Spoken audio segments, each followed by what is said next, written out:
Sirius XM. It's time for Weird Medicine with Dr. Steve. Weird Medicine. I've got diphtheria crushing my esophagus. I've got Ebola virus dripping from my nose. I've got the leprosy of the heart valve, exacerbating my inevitable woes. I want to take my brain out and blast it with the wave, an ultrasonic, echographic, and a pulsating shave. I want a magic pill for all my ailments, the health equivalent to Citizen Kane. And if I don't get it now in a tablet, I think I'm doomed and I'll have to go insane. I want a requiem for my disease, so I'm paging Dr. Steve. Dr. Steve! Yo-hee-yo. Take the calpol. Yo-ho-ho-yo. Do the vertebrae. Yo-hee-yo. I need some suction. Yo-ho-ho-yo. And the carotid. Yo-hee-yo. I bring the crash car. Yo-ho-ho-yo. And do the kung fu. Yo-hee-yo. With the shot pack. Yo-ho-ho-yo. Dr. Steve!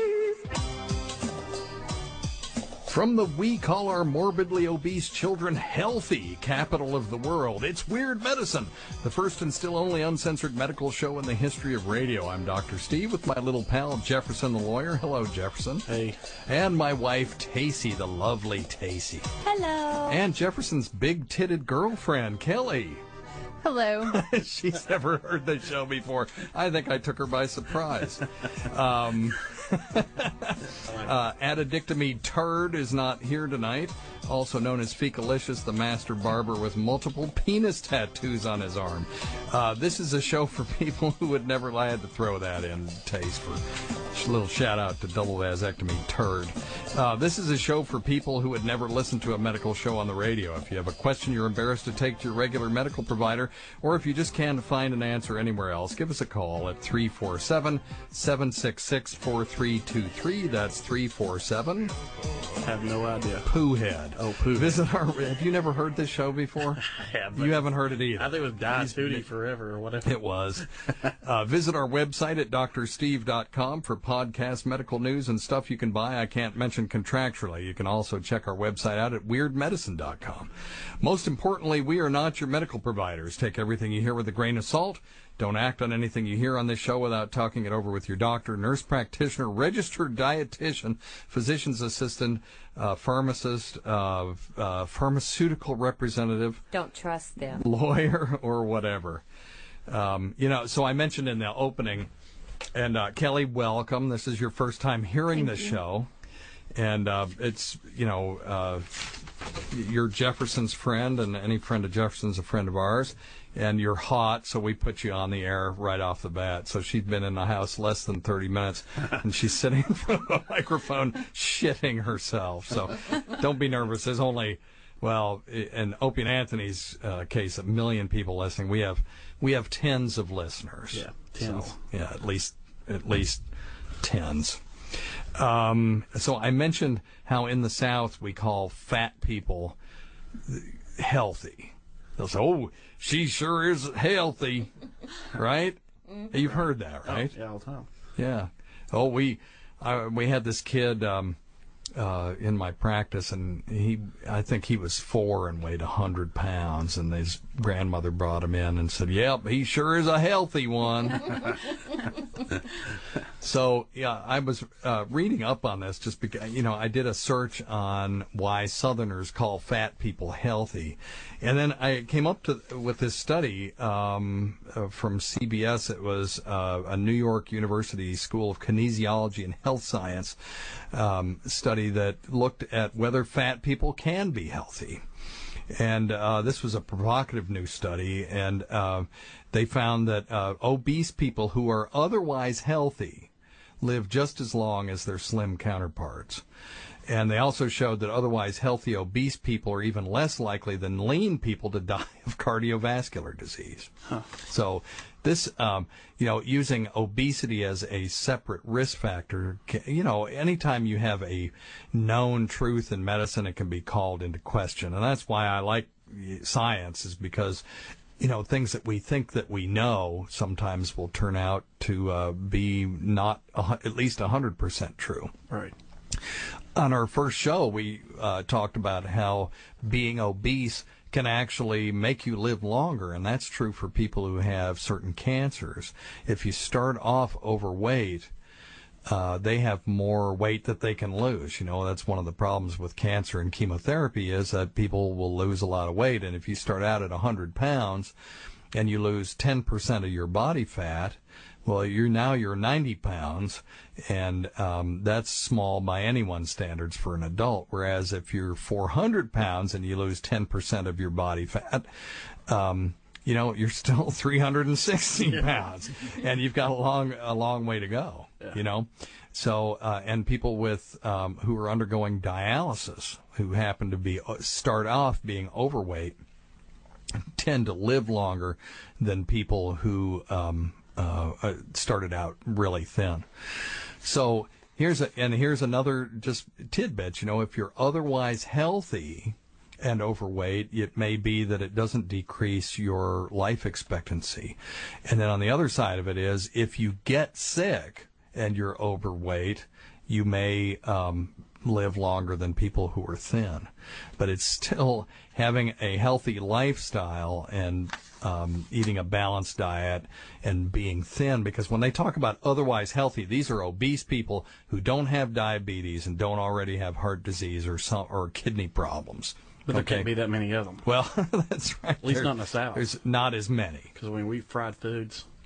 Yeah, and I never saw so many cases of damaged livers from just eating fat. There's this thing called fatty liver, and you can sometimes detect it because these people will have abnormal liver tests. Okay? Mm-hmm. And so you're doing a routine screening, and their liver enzymes are elevated. And you look at it, do you drink? No. Are you taking a lot of Tylenol? No. And you look into it, and they have infiltration of their liver by fat cells. It's called fatty liver. And when you get the liver changes, it's called steatohepatitis, which just means irritation of the liver by fat. That's what that means. So when I was in Vermont, never saw a case of that. And when I was down here, it just became a common part of my practice that I would detect this on certain people. And it was because we eat gravy biscuits down here.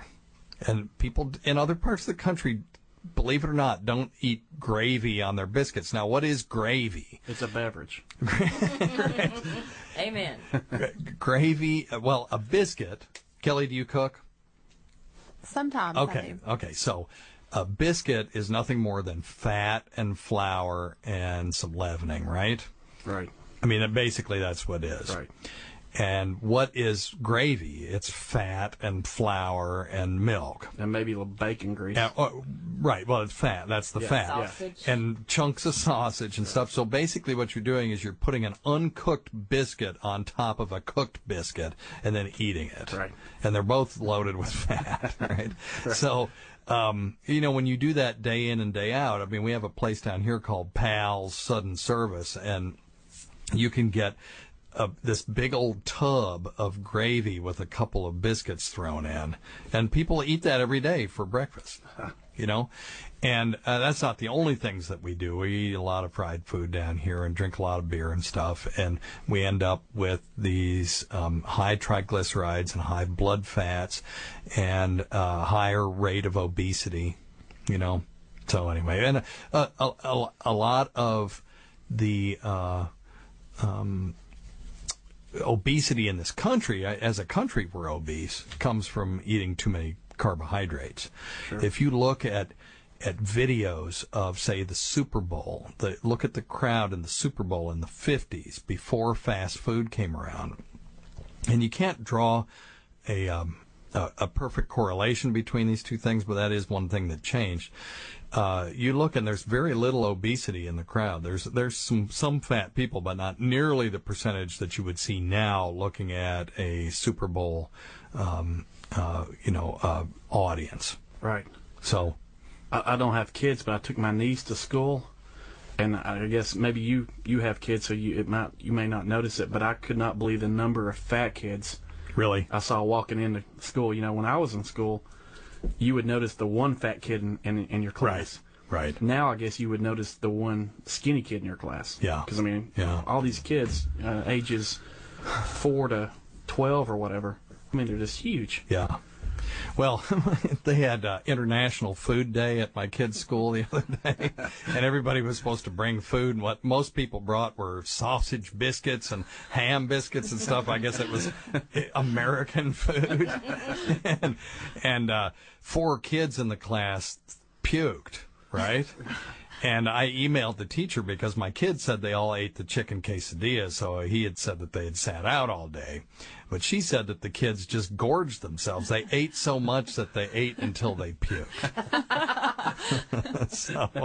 And this is in 3rd grade, and I haven't seen a lot of fat kids in there, but if they keep that up, they're definitely on the way. Right. So, anyway, all right. Did I do the disclaimer? I did, didn't I? Yes. All right. Well, we also may be taking some live calls. Jefferson's going to be watching from that. Cool. And number one thing, don't take advice from some asshole on the radio. The great Ronnie B. I love Ronnie B. I do too. Hey, Dr. Steve. I was calling trying to figure out, I have my man junk don't quite work like it used to, and not at all. It's not that I don't like my wife. Of course I'm attracted to her, but it's like trying to wake the sleeping giant down there sometimes to try to get him to wake up. Taking Cialis and Viagra, but it seems to give me a body ache for a couple days, and it don't actually work that good. But any suggestions? I'd appreciate it. Yeah, absolutely. So this is a guy who loves his wife. He's still attracted to his wife, just can't get his penis to work anymore. And he's tried Cialis and Viagra, and either had side effects or it didn't work very well anyway. So this is a guy who needs to get his testosterone checked. Right. That would be the first thing I would look at. And I would also look to see if he's on any other medications. There are lots of medications that can cause erectile dysfunction, certain blood pressure medications, particularly the beta blockers class of blood pressure medications, also antidepressants,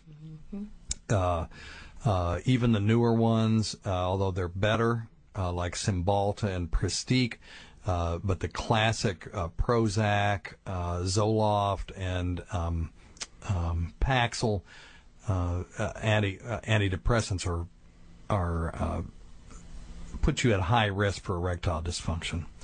So I would first look at his medications, make sure he's not drinking too much, and make sure he's not masturbating too much. It doesn't sound like it. It sounds like he's not working at all. But some guys who are used to masturbating a lot and then start having troubles having sex with their wives are just getting older, and they just need to cut back on the jerking off. Yeah, they're married to their hand. Yeah, and that's true. You, who better than your own self can pleasure yourself, and using a hand is different than using a vagina. And for some people, it's easier for them to have an orgasm with a hand than it is with a vagina. So I usually will counsel those people to quit jerking it so much and see if they're okay. That also doesn't sound like this guy's issue. Let's say he is on a a blood pressure medication that he has to be on. Yes. I mean, what can he do? Well, you can talk to his primary care doctor or cardiologist about switching it to something else. There's lots of different classes of blood pressure medications. There's, there's calcium channel blockers, although those have been implicated to a certain extent with people with erectile dysfunction. There's a new class called the Angiotensin receptor blocker. And the newest one on the block is called I don't know what it's called. What is it? A Darby, I think. And those are known to not cause erectile dysfunction. Okay. And he may be able to switch to one of those. There are a lot of different things that you can do for people who are having this problem, and there are certain beta blockers that don't cause as much erectile dysfunction as well. Now, if you've looked at all of those things and made sure he doesn't have diabetes too, and nothing else looks like a likely boy, I'm really having a hard time tonight. A likely source? A likely, suspect. Then it's his wife. And then Then it really is her. it probably is his wife, but he should get his testosterone checked. Yeah. And 95% of guys who have low testosterone do not ever get diagnosed. And it's a real simple treatment. You can get a shot once every 2 weeks, or you can get a gel. I use the gel because my insurance pays for it, but if you are in a situation where you're either having to pay a high copay or your insurance just won't cover the gel and are having to pay cash for it, then you can go to a custom compounding pharmacy, and they can make, for about $50 a month, make you a testosterone aftershave or a gel that you can put on your chest. Well, I think, Steve, we should tell everyone that it's not such a rare occurrence to have low testosterone. It's like 40% of males over the age of what? Is it 35? I think Sure. it is.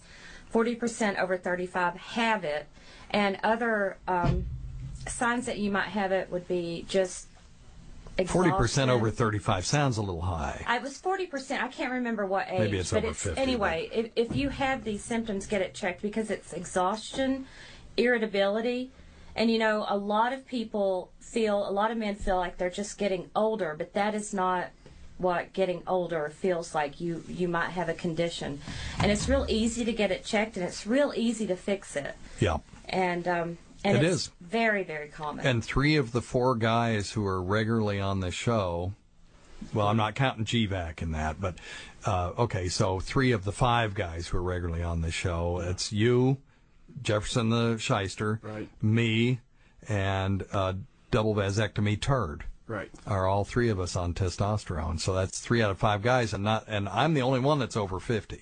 Right. Maybe it was over 50, Steve. I Maybe think that's so. what it was. But yeah, a lot of guys just feel like getting old means getting tired and losing interest in sex and being weaker than they used to be, and those are all signs of testosterone deficiency. The medical term for that is hypogonadism. So if you have those symptoms, just go tell your doctor to check your testosterone. And I've had 35-year-olds call us and say, I've told my doctor that I had these symptoms, and they just blow me off because they say I'm too young to have low testosterone, and you're not too young. It's such a simple test. Yeah. It's very simple. And Todd, gosh, how old is Todd? Is he? I guess he's 40-something, right? 41, I think. Yeah. I'm 38. He was 30-something when it happened. How old were you when you were discovered to have low testosterone? Like 35, right? 36. Yeah. So it's not unusual at all. And again, 95% of guys who have low testosterone go undiagnosed. So. Wow. And that's a statistics that the people who sell testosterone replacements love to hear me say, because they could, if everyone who had it got treated for it, their business would increase by, 95%. Well, yeah. That's not right math. That's not right. It would be some. Sounds good. Wait. If 5%, it would be it would be hundreds of percents. Yeah. But anyway. Right. Anyway, we sound stupid. Let's move on. Okay. We've got. Hi, I was just wondering, Dr. Steve, what do you think about HGH injection for weightlifters? Thank you. Here's the problem. He's talking about human growth hormone. So a lot of weightlifters are interested in using human growth hormone to increase their body mass and their strength. Human growth hormone is the hormone that your body uses to make you grow, and you get a spurt of it during puberty, so that you go from being 4'10" to 6 foot whatever, and it causes the growth plates to activate, and those are the little cartilaginous plates from bone to bone that allow you to grow your bones longer. And there's a condition called acromegaly where people who would normally have normal human growth hormone now have a tumor that's producing human growth hormone. And so they're like getting super supplementation. And what it does is it causes them to sweat a lot. It causes the bones in their mandible or their jaw to enlarge. It causes arthritis in their hands and the fingers to grow. And it also increases their risk of cardiovascular disease. And so this is why, because of the acromegalics, I can't recommend human growth hormone as a routine supplement for recreational use, because people who get too much growth hormone in that condition of acromegaly get increased heart attacks and strokes. So can't recommend it. There's one study, I think, that showed in elderly people human growth hormone would speed healing of athletic injuries. Right. But other than that, I've never seen a single study that showed that supplementing yourself recreationally showed any positive benefit. Well, I think that's a lot of your elite stars, Tiger Woods, they use it to recover from injury. Yeah, and is that true? I mean, that may even be libel, so I don't know. Yeah, or slander. No. Is it slander if you say it, or is it libel? Libel's in print, right? You're the lawyer. Right. No, but it's not. I mean, it's not anything he did illegally. He was under doctor. Okay. Doctor Is that true? Yeah. Okay. I don't know anything about it. And there's several athletes. They do it for recovery. They'll have a surgery and they'll use it, but they're closely monitored, closely watched. It's nothing that they were doing illegal. Right. But I think I agree with you that just people lifting weights when they use it to get bigger or for whatever reason. I don't necessarily know if it's a good thing. There you go. All right. We got an unknown, it just said unknown number, so this is always scary. You're on Weird Medicine. Hey, Dr. Steve, I want to know what causes that feeling in your stomach when you go over a hill sometimes. Well, that's interesting. That's a great question. Basically what it is, people say that they feel that their stomach is moving up in their chest, and in fact, it is. What's happening is that you're attaining free fall or a partial free fall, and the organs that are normally in your chest are held down by gravity now actually lift up slightly, and there's sensors in the body that are sensitive to gravity and changes in the position of your internal organs, and they just feel that, and that's the sensation that you get. Now, if you went on the vomit comet, where they basically go over a hill to the extreme, to the point where you actually are at zero, you're in free fall for a short period of time, that's what you would feel multiplied by about 100, and that's why people, and it lasts 15, 20 seconds, and it makes people sick, and they throw up. So vomit comet. That's that's what's called. It's the plane that they simulate zero gravity in is called the vomit comet. Yeah. Oh. Yeah. All right. Thanks for your time, Dr. Okay. Cool, man. Good work. All right. Thanks. Bye. All right. Bye. I don't know. I just made up that answer. Good job. You can use that for every question, by the way. We'll just use the same answer. You've got me freaked out about fructose now. I was wondering what kind of stuff you see fructose in on a daily basis so I can avoid it. Yeah, we talked last show about high fructose corn syrup and how it's it may be a toxic substance that some researchers are now pointing the finger at fructose for diabetes, the so-called metabolic syndrome, which is the syndrome of high triglycerides and high blood pressure and insulin resistance that can lead to heart attacks and stroke. And they're looking at whether fructose or as supplements in our diet is part of the problem. And there are some guys who are convinced that's what it is. I'm not so convinced, to be honest with you, but I do try to avoid things that have high fructose corn syrup in them. And sucrose, which is table sugar, is a molecule of glucose and a molecule of fructose. So sucrose is 50% fructose. What, did I say that right? Table sugar is 50% fructose. So you want to avoid empty carbohydrates and empty calories. And I think that's where obesity and high triglycerides, all that stuff comes from. I'm not 100% convinced that it is just fructose. But people say, well, fructose should be good for you. It's the sugar that's in fruit, right? And to a certain extent, that's true. There's glucose and fructose in fruit. But if you got all of your fructose from fruit, if all you ever did was eat fruit, about 15% of your carbohydrates would be coming from fructose, whereas with table sugar it's 50%, and high fructose corn syrup it's 80 to 90%. Right.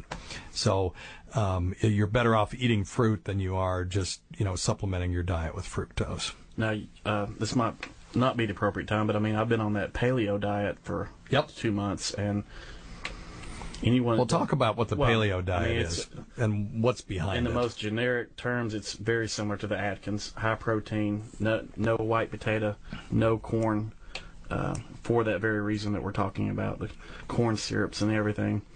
And why it's called the paleo diet because the caveman. The cavemen probably didn't have, there's no probably, did not have access to concentrated carbohydrates. Right. If they got carbohydrates, they got it. Kelly's been yawning the whole time. We're putting her to sleep. That's a great sign. That's a great sign, and we're just fascinating her. The beer. So, but they only had access to carbohydrates during times when, say, berries were on bushes, if they happened to be in an area where there were bushes, berry bushes. Otherwise, they were eating, for the most part, lean animal protein because their animals were not overfed. Sure. And they didn't have a lot of fat on them, and green leafy vegetables. Right. So, and if people are wondering, did double vasectomy turd come into the studio because they can hear somebody breathing? No, that's my dog Ozzy, who has just decided to come into the studio tonight. So he doesn't breathe as hard as Todd does. Oh, that's funny. And he smells a little bit better. Oh, yay, that's funny. And he puts his bare ass on the sofa. Ozzy does, but you don't mind it when he does it. No, yeah. When Todd does it with his kilt on. Right. No, don't like it. So the paleo diet. No, I mean that's you described it, and that's why people that believe in the paleo diet believe that corn syrup is in everything, and they believe it's killing Americans. Yeah, because we didn't have access to it for the longest time. It's been relatively recent addition to our diet. Well, and they say pretty much World War II on. Yeah, it's been a big part of our diet. So, Steve, when Dr. Oz says that he's finding arsenic in all kinds of fruit juices and stuff, is that coming from the high fructose thing, whatchamajigger? No, that would be a contaminant, and what, pesticides? Well, who knows? It would be a contaminant of some sort if it was in there. But I think they allow a certain amount of arsenic. It's just like in your oatmeal, you're allowed to have a certain amount of grasshopper parts, and you just don't want to go over some certain threshold. And in tuna, you're allowed to have a certain amount of mercury in there. And dolphin. And you just want to limit that because we don't live in a safe world. There are dangers out there, and you want to limit the risk as much as you can, but you can't ever eliminate it completely. That's a problem. So even if you grow your own food, I try. This dog weighs 105 pounds, and he shits all over the yard, and these monstrous bombs, Which Steve cleaned up today in like a 50-pound trash bag. Yeah, because the winter seems to be over, so I went out and cleaned up the winter's fecal matter. White. And it was, some of it was white. Yeah, it turns white. And it was at least 40 pounds of turds. And I thought, well, this is just going to waste, throwing it away. Why couldn't you compost it? But I did some research on that, and it's a bad idea because you can get a parasite if you eat food that's been grown in composted ground that where dogs have defecated. It's called visceral larva migrans, and actually this parasite can get into your internal organs and start munching away at them. So that's a bad idea. Was that the same thing that caused all the bad stuff with a couple of years ago when this is going to sound bad, but this is what the news said, when the lettuce from the Mexicans had no cow manure no, it wasn't lettuce from the Mexicans. It was. No, it said that on yes, the news. It was. I swear yes, it was. No. I agree. I saw it on some Fox. of that Mexican lettuce. I did. I saw it on Fox. Well, we lost 2 of our listeners. Anyway, I said I didn't mean it bad, and I really didn't, but that's what Fox News said, so that's what I'm sticking with. No, they don't lie. It's fair really? balance. Yeah. Let's get back to this Mexican lettuce. Okay. I'm not even talking to you guys. Turning your microphones off. Let's talk about Jefferson's costume one year at Halloween. Oh, yeah. What did your T-shirt say? Undercover border control. And then what kind of hat did you have on? Sombrero. Okay. Taking your advice. Wait a minute. I like it. Hey, Dr. Steve, it's Lady Trucker. So we just, after having a bunch of racist humor in here, now we're going to listen to Lady politically Trucker. correct. Politically correct. Can't say Mexican. You're all naughty. Hey, Dr. Steve, it's Lady Trucker.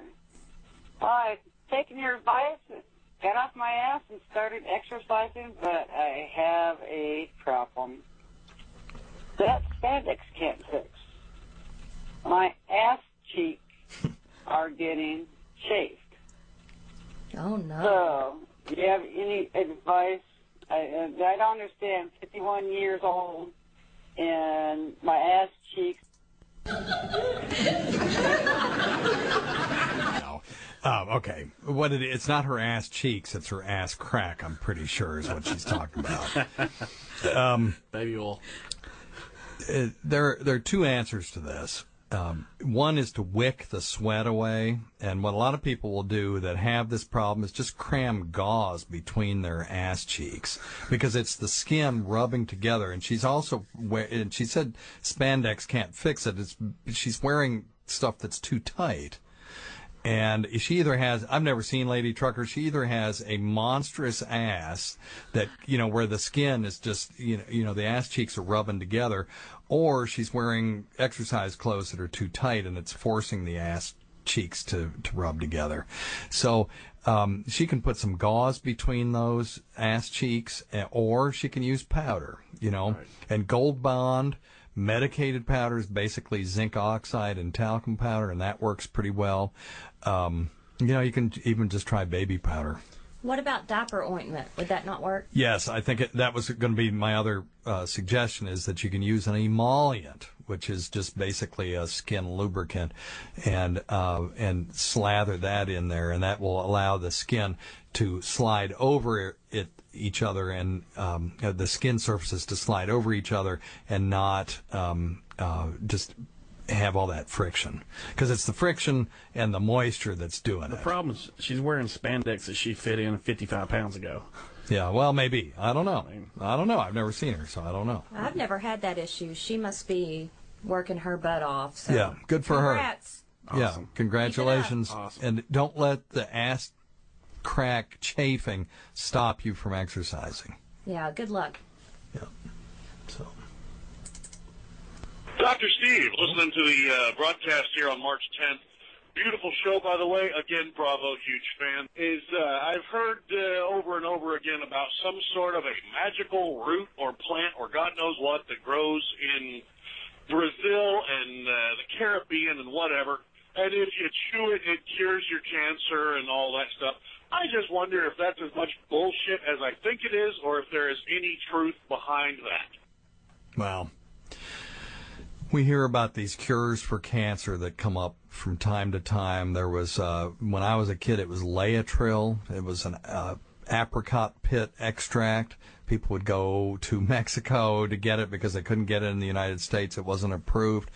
The problem is, number one, modern medicine is not suppressing some therapy that otherwise would work. We don't, the conspiracy theory is that somehow doctors, or at least the pharmaceutical industry, make so much money off of cancer treatment that they would suppress any actual cure that that would be available to people without going through an oncologist. So this plant, whatever it is, if you could just import it and start chewing it, it would cure everyone's cancer, that the pharmaceutical industry would suppress that. Number one, it's horse shit. If doctors had a cure for cancer that really worked, we would give it to everybody. We would put it in the water. We would lobby to have it put in the water. There were some people that wanted statins, the cholesterol-lowering drugs, put in the water because it decreased cardiovascular disease. The problem is that not everybody can take them, and it causes fulminant liver failure in some people. So you don't want to put statins in the water, but there were people who talked about that for a while. There are no single treatments for cancer that are going to work for everybody, because cancer is not a single problem. Prostate cancer has a different mechanism from lung cancer, which has a different mechanism from sarcoma, and the genetics are different, the treatments are different.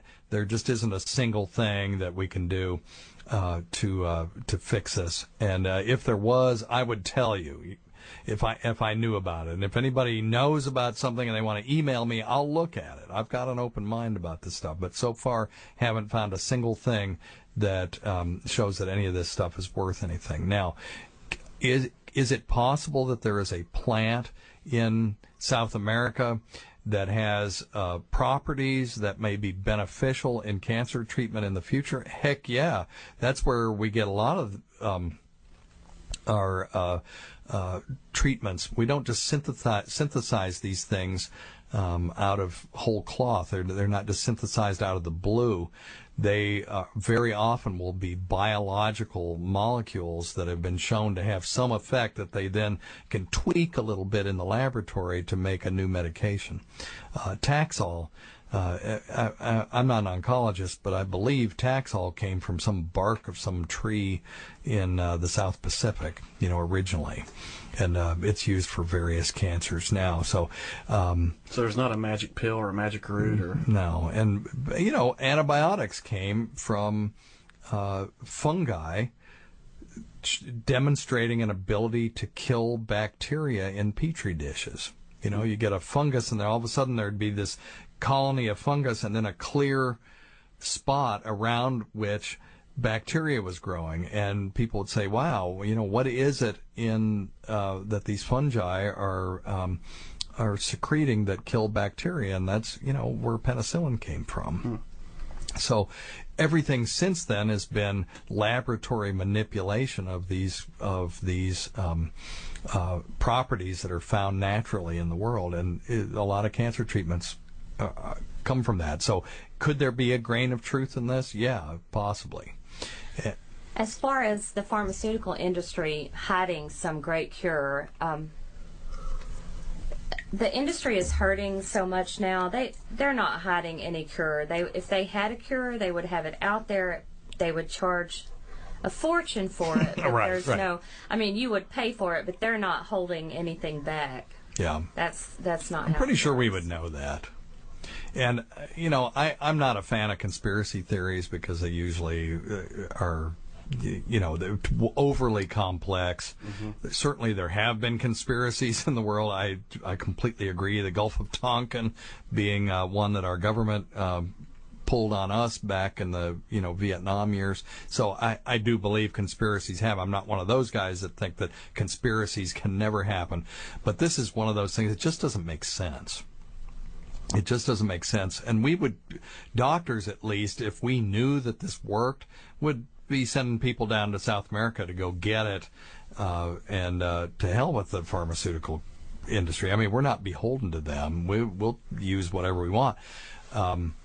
A good example of that is glucosamine. Glucosamine was one of those things that was an alternative treatment for arthritis. And when we found out that it actually works, doctors started prescribing it. It's dirt cheap. There are medications out there. Even Aleve is more expensive than glucosamine is. And, doctors write it all the time. They're not beholden to the drug companies just because the drug company has expensive stuff. Now, back in the day when the drug companies would take you on a tour of Europe and put you up in 4-star accommodations and stuff just to basically buy your vote for their drug, right. That's a little different. But they can't even give us fucking pens anymore. Can't get pens, pads of paper. Basically, they can feed us lunch, which our staffs eat. The doctors a lot of times are too busy to come back and even talk. So no payola. Yeah, no. So, yeah, I'm not buying that one. But I am interested. I believe the cure for cancer will come from immunology down the road. We will teach the body how to kill the cancer molecule by molecule. And that will affect a complete and total cure of cancer. And we may be 10, 20, 50, 100 years from there. It just depends on whether we find some stumbling blocks that we're not aware of. But you'll basically take cancer cells out of the body, look at the markers that are on there, teach the body how to recognize it, and then the human body will go in and kill the cancer itself. And that's how we will cure cancer. And it will be crazy expensive till we get it to where it's routine. Right. And then it'll be cheap, and we'll do it for everybody. And then we'll have something else that just kills us. That's right. That's right. You got to die of something. Right. People with low cholesterol tend to be at higher risk for cancer, but that's just because they're not going to die of heart disease. Right. Right. So you got to die of something. Right. And if modern medicine had an answer for everything, there would be at least 2 or 3 400-year-old people running around. And the fact that there isn't means that there is a limit to the amount of days we can add to people's lives through modern medicine. Now, the people that live to be 120 in this world, it ain't because medicine is great. That's pure genetics, right. And luck. And luck. Mm-hmm. And but we have increased our life expectancy from 35 to mid-70s, early 80s through modern medicine and modern sanitation. It's mostly sanitation. We have clean water. We don't shit where we eat anymore. Stuff like that. So, all right. Hey, Dr. Steve. Quick question for you. I've got a little guy, about 12, who is suffering from microphallus. And I didn't know if there was any recommendations that you had for that, or what you might say. So let me know. Okay, so he's got a son who's 12, and he has microphallus. And what that is a condition where the male body doesn't produce enough testosterone in the womb to grow the penis to a normal size. And this kid is 12, and he has an abnormally small penis. So I would take him to a pediatric endocrinologist. I think that's where I would start. And what this kid needs is testosterone treatments. How about some HGH? Well, no, that'll make his bones grow, but it won't make his penis grow. What'll make his penis grow is testosterone, and I'm surprised that they hadn't already done it. Sometimes they'll do it in kids much younger than this. But it's treatable. The only surgical treatment that's available for this is gender reassignment. Where you actually take the boy, and turn him into a girl, and they're probably too late for that unless he just grows up later thinking that he should have been a woman and goes through gender reassignment. But if he has a normal scrotum and 2 descended testicles, then testosterone treatment is the way to go, because he's probably a genetic male. And he just there was something happened in utero where he didn't produce enough testosterone to make a normal-sized penis. All right. I'm going to leave that one alone. All right, good. Probably yes, good. Dr. Steve, I got a question for the air. Ever since I was a kid, I only have one testicle. The other one went up into my stomach, and it never came down. Is that going to be a problem in the future? I'm 45 years old now. Let me know, Dr. Steve. Thank you. Bye. Did he say he was an adolescent when it happened? Let me run that one back. I just heard something in his stomach. Yes, Dr. Steve, I got a question for the air. Ever since I was a kid, I only have one testicle. The other one went up into my stomach. Okay. So, when he was a kid, he had what's called a retractile testicle. This is a testicle that can move up and down from the scrotum into the body. And then it got caught up in there. So now it's called an ascending testicle. And an ascending testicle is a problem. This needs to be, and I texted him, told him he needed to go get checked, because a testicle that is retained in the body is at risk for several things. One is called torsion, where the testicle gets twisted to the point where it dies, and that's a medical emergency. Because now you've got a dead chunk of tissue up in the body that's got to be removed immediately. The other thing, though, that it increases his risk for is testicular cancer. So when this happens as a child, it needs to be evaluated, and you don't even want that kid to go through puberty with that testicle in place.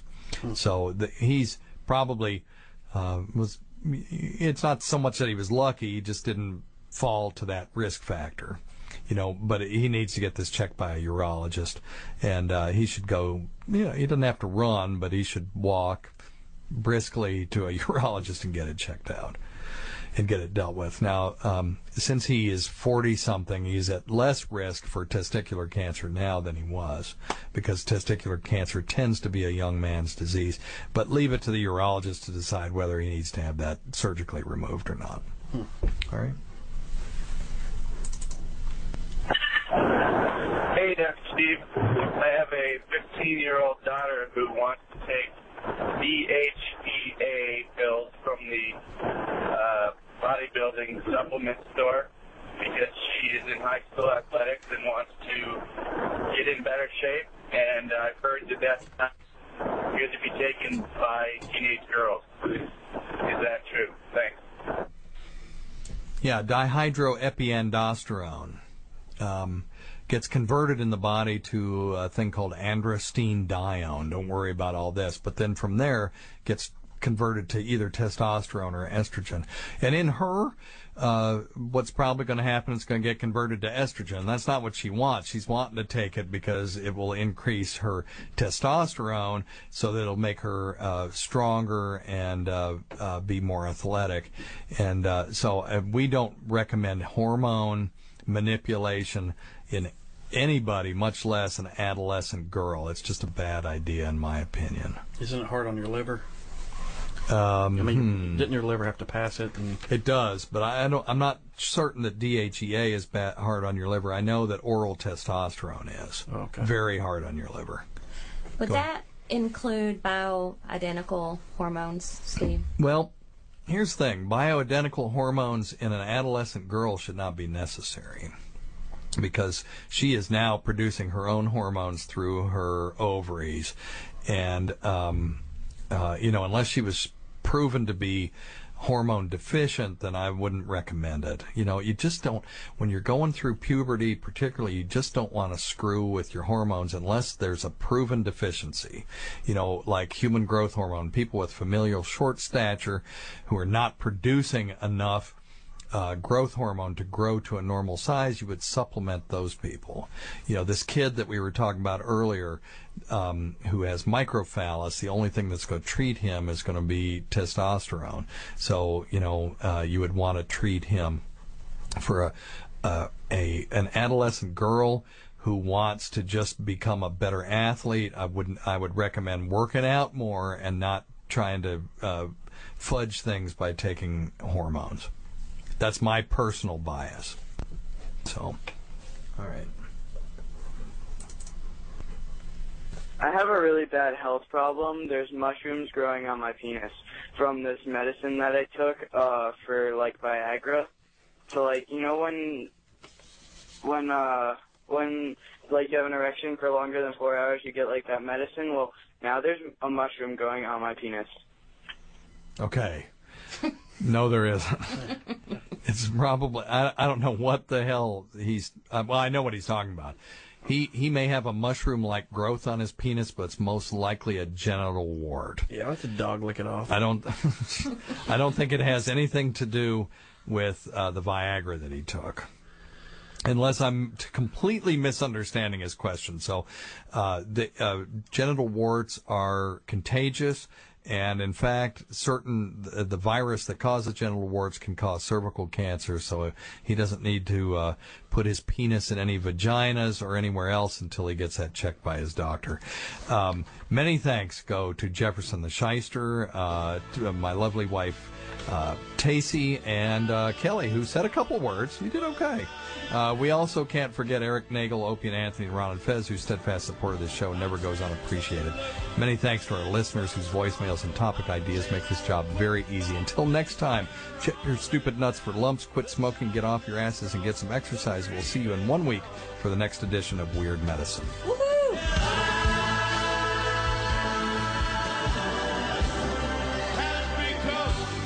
Comfortably numb. Weird Medicine. This has been Weird Medicine with Dr. Steve. Weird Medicine. Got questions for him? Visit him at drsteve.com or call 347-766-4323. That's 347-POOHEAD. Our real phone number, chosen by a grown man in the medical profession. Sirius XM.